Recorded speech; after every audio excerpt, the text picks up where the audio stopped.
بموبايلك بس ممكن تعمل فلوس بصناعة الفيديوهات. لو معاك موبايل كاميرته حلوة أو معاك كاميرا وتقدر تعمل منهم فيديوهات، فالفيديو ده ليك، لأن إحنا بنتكلم النهاردة تحديدًا عن الUGC أو الuser generated content. إيه هو الUGC أو الuser generated content؟ ببساطة الUGC هو إنك بتعمل فيديو لclient أو لحد تاني، مش بتعمله لنفسك، بتعمل content، بس الcontent ده بيكون جاي من الuser أو المستخدم. بمعنى أصح هو عبارة عن فيديوهات تسويقية. أنا مثلًا عايز أسوق للمايك ده، هابعته لuser أو مستخدم عادي جدًا، وأقول له لو سمحت اعمل لي فيديو عن المايك ده، وهاديك مقابل الفيديو ده فلوس، وأنت تبعت لي الفيديو ده وأنزله عندي، علشان باسوق لنفسي عن طريق الفيديو بتاعك. وبما إنك user أو مستخدم، مش شرط تكون مشهور ولا خالص يكون عندك عدد من الfollowers، ولكن بتعرف تعمل فيديو، بتعرف تتكلم قدام الكاميرا، وبتعرف ممكن تشرح لي مميزات المنتج ده، وتقول لي أنا عامل الفيديو ده بالمايك الفلاني، فالمايك صوته حلو جدًا وهكذا، وتبدأ تقول إن الكيس مش عارف إيه، تبدأ تشرح المنتج بتاعك كuser أو مستخدم عادي جدًا للمنتج ده. علشان دلوقتي معظم الشركات لما بتيجي تعمل ماركتنج أو تسوق لنفسها، ما بيكونش في ثقة أوي ما بين الشركة وما بين العميل، لأن أنا كعميل هاقول إن الشركة بتحاول تبيع وخلاص، عشان كده بيقولوا أي حاجة في الدعاية بتاعتهم أو في الإعلانات بتاعتهم. فبالتالي أنا هيبقى عندي ثقة أكتر لما يكون الكلام ده طالع من مستخدم زيه زيي، لو أنا عايز أشتري المايك ده، فبالتالي هاثق فيهم وهاثق في المنتج وهاروح أشتريه. هو عبارة عن محتوى للتسويق أو للدعاية. لا بص مش فاهم؟ تعالى نركز كده وفهمني. أنا هاعمل إيه؟ كل اللي عليك هتمسح كاميرا تليفونك وتصور فيديو، بس الفيديو ده لمين ولايه على حسب الكلاينت. بمعنى هتدخل على فيسبوك وتكتب UGC creators او UGC بس، هتلاقي الجروب اللي بيضم كل الUGC creators اللي بيعملوا فيديوهات، وساعتها هتلاقي بوستات كتيرة قوي على الجروب ده. كل شوية تقريبا هتلاقي ان في حد بيقول يا جماعة انا عايز حد يعمل لي فيديو عن المنتج الفلاني، او هبعت له المنتج ويعمل لي عنه فيديو ونتحاسب زي ما انتوا عايزين، او على حسب هو هياخد المنتج ويعمل لي الفيديو بمقابل المنتج، او هياخد المنتج وهياخد فلوس كمان على الفيديو، او هياخد فلوس بس وهيرجع لي المنتج. ايا كان الديل اللي انت هتعمله مع الكلاينت، ولكن هتلاقي كتير قوي على الفيسبوك ناس بتطلب ان هم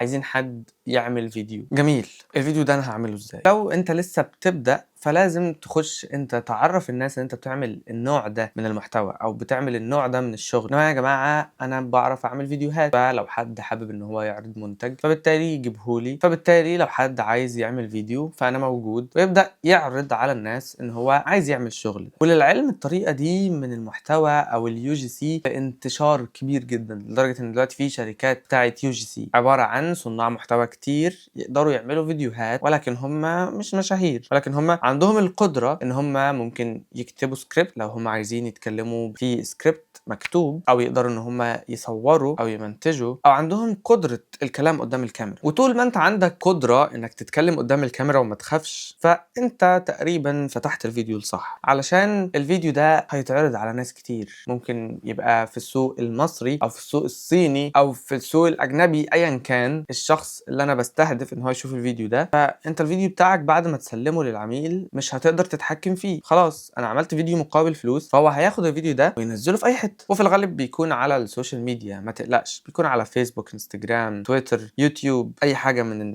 السوشيال ميديا دي. طيب اشتغل ازاي يا محمد في موضوع زي ده؟ او قول لي الموضوع ببساطه عشان اقدر اعمل حاجه زي دي. اول حاجه خش على فيسبوك، اكتب يا جماعه انا UGC كرييتور وعايز ابدا اشتغل في الموضوع ده، لو حد عنده فرصه فيديو او شغل يا ريت يبعت، وبرده تعمل كده على جروب بتاع فيسبوك. تاني حاجه لما يجي لك كلاينت اتفق معاه انت عايز الفيديو يبقى عامل ازاي. عايز الفيديو يبقى فيه كلام عشوائي عفوي جدا، ولا عايز الفيديو يكون مكتوب له سكريبت والمونتاج بتاعه كويس، وعايز الاضاءه عامله ازاي، وعايز ايه بالظبط في الفيديو. ممكن حد يطلب منك ان انت تعمل فيديو وانت بتفتح ابلكيشن معين بتتكلم عن الابلكيشن ده، او حد يبعت لك مثلا نوت بوك معينه تقول رايك فيها، او كتاب. طيب لما مؤاخذه كده انا مش ناوي اشتغل على المستوى المحلي، انا بعرف اتكلم انجلش او اسباني الماني ايا كان، فاحب اقول لك المحتوى ده مش موجود بس عندنا هنا، المحتوى ده موجود على مستوى العالم.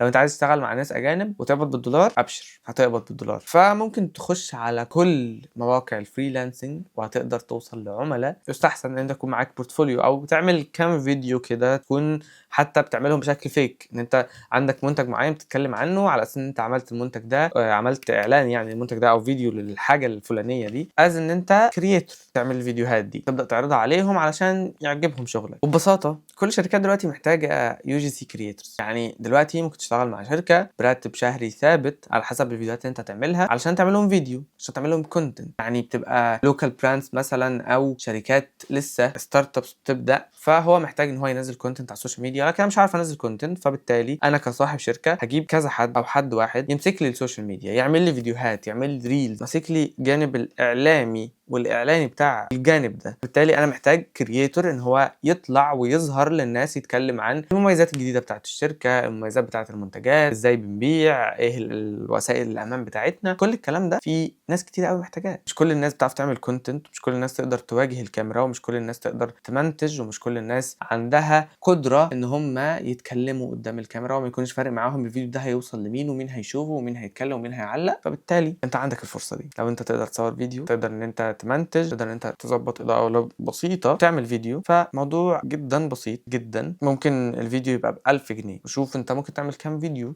وفي دلوقتي شركات كتيره عايزه كرييتورز عشان يشتغلوا معاهم.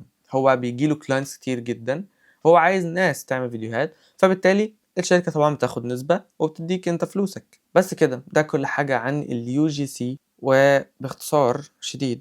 ولو عايزين نتكلم تاني عن حاجات معينه في اليو جي سي او ازاي تعمل كونتنت كيو جي سي كرييتور، ممكن تكتب لي في الكومنتات لو في حاجه انت مش فاهمها يعني. واعتقد ان انا قلت كل حاجه. انت كل اللي انت بتعمله ان انت بتعمل فيديو زي ما انا بعمل فيديو دلوقتي كده بس. اشوفك الجمعه الجايه ان شاء الله بفيديو مختلف ولذيذ.